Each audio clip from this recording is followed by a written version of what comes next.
Hello, everybody. Welcome back to my channel. My name is Stephanie Bree, and this is going to be a fun reminiscing video, but it's also going to be a tangent, kind of ranty video. So bear with me, buckle up.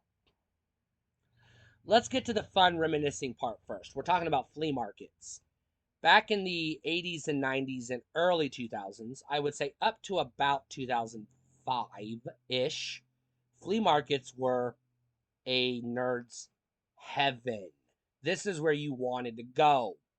The reason why I say that is because it was anything goes. You never knew what you were going to find at a flea market. Flea markets were awesome. Sometimes you were going to find doll sellers who would have like obscure dolls you either never heard of or forgot about. You would often have action figure or toy collectors, dealers, who would be selling toys again you either forgot about or hadn't seen in a while or never heard of. You would have booksellers, you would have junk sellers, you would have just sellers who sold anything and everything they could get their hands on. It was a hodgepodge of whatever people had in their closet, basically.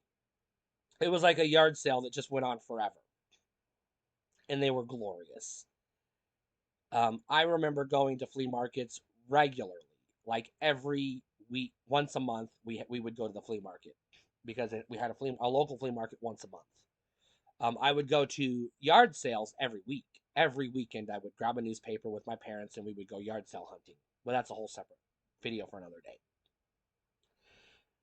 Flea markets are also cool because, or especially back in the day, because they usually had food trucks and you could get some really tasty, local food, you know, um, which is really good. Usually you would get better food trucks at a flea market than what you were used to at a fair because fairs tend to sell fair foods, whereas flea markets, you would be more likely to come across, just different foods, different types of foods, uh, because they were catering to a different audience. When you go to the fair, you expect to get certain things like corn dogs and cotton candy and elephant ears, etc. So your food sellers at a fair, their hands are tied. They have to provide what people expect because that's what they're there for. Whereas at a flea market, you can get whatever you want. However, in the late 90s, a website came on the scene called eBay. And around 2005, 2006, you started to see eBay stores pop up all over the place. And what happened was eBay sellers started scouring the flea markets looking for the best deals, removing the product from the marketplace and putting it on their store, jacking up the prices. Also, making it harder to find things so that you more or less had no choice but to go to eBay, which sucks. Today, flea markets do exist, kind of, in some markets. They're not what they once were. Because if you go to a flea market today and somebody has a video game or an old toy or whatever, they're not going to give you a fair price. They're going to say, I don't know, they're going to look at eBay and they're going to look at the highest price that it went for on eBay or asking price on eBay, and they're going to price it according to that because they don't want the scalpers getting a deal and they assume you're a scalper because, fuck the scalpers. They have ruined the secondhand market. Not just flea markets, they've ruined yard sales and estate sales and even thrift stores. So, fuck you, scalpers.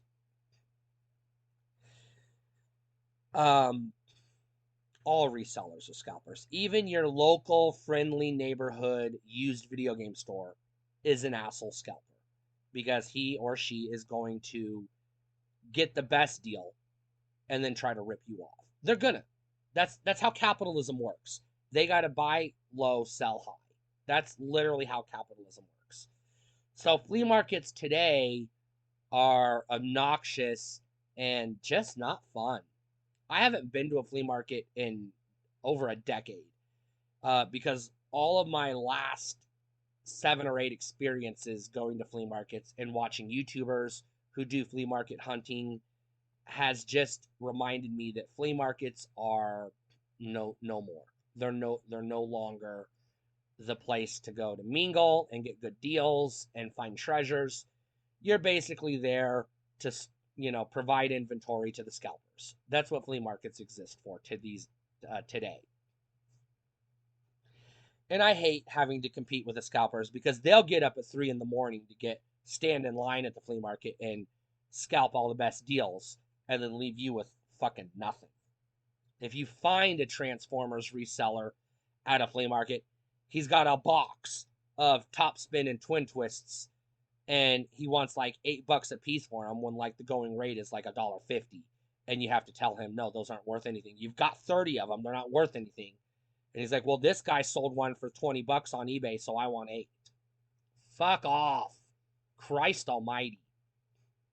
I had to argue with an asshole who tried to convince me that Super Mario Brothers was a collector's item on the NES and was worth $300 because it was a collector's item. And I was like, no, it's the best selling video game on the Nintendo. It's not rare. And this same seller had like 30 copies of the game. And I was like, you're way out of your league here. They didn't budge and they didn't sell a copy, not one copy, because they were stupid. Don't be stupid.